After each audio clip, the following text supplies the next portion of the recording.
4 Nisan'da yapacağı bu çalışmayla birlikte daha önce tüm halkımızın ve kamu kuruluşlarının ortak mücadele bireylerin sağlığını bozarak ülkeleri tehdit eden bir halk sağlığı problemidir. Fiziksel, ister ruhsal olsun, bağımlılıkla mücadelenin bütüncül, sistematik ve etkili bir yaklaşımla yürütülmesi gereken bir süreç olduğu aşikardır. Bu süreçte etkin bir mücadele için ortak bir dil ve çalışma pratiği benimsenmeli, farklı aktörlerle işbirliği içerisinde hareket edilmelidir. Tıbbi, psikolojik, sosyolojik, ekonomik, adli yöntemlerle iletişim yöntemlerinin birbirini destekleyici ve tamamlayıcı biçimde kullanılması da büyük önem arz etmektedir.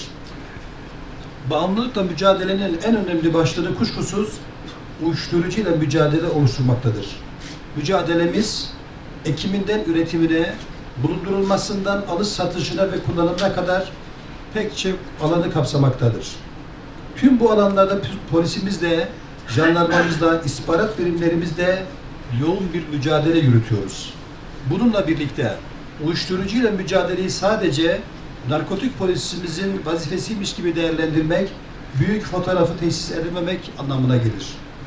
Öte yandan bağımlılıkla mücadelenin etkili bir biçimde sürdürülmesi için önleyici ve koruyucu tedbirleri almayı da unutmamalıyız. Bağımlılığı sadece madde ve uyuşturucu bağımlılığıyla sınırlandırmak, diğer bağımlılık alanlarının gözden kaçmasına da sebep olmaktadır. Tabii ki madde ve uyuşturucu bağımlılığı ilk ve öncelikli mücadele alanımızdır. Ancak sigara, tütün ve alkol bağımlılığı, kumar bağımlılığı ve teknoloji bağımlılığı da üzerinde hassasiyetle durmamız gereken konu başlıklarıdır. Hanelerin %96'sında cep telefonunun olduğu, internet kullanım amaçları değerlendirildiğinde ise %74'lük oranda sosyal medya kullanımının ilk sırada yer aldığı görülmektedir. Karşımızda duran bu istatistik veriler konunun en anlamlı özetidir. Toplumumuzu, özellikle gençlerimizi internetin boz, bulanık, karanlık sularına terk edemeyiz.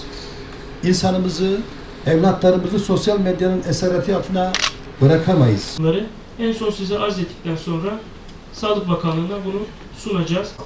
Aile içindeki huzurum güzelleşti, ne bileyim güvenleri bana arttı. Oturup onlara iki muhabbet edebiliyordum. Yolda geçen yaşlarla selam verebiliyordum. Selamı alıyorlardı, beni sevip sayıyorlardı. Oturup benimle bir çay içiyorlardı. Tütün kullanımına %36.2'si, merak duygusuyla %16,8'i özentiyle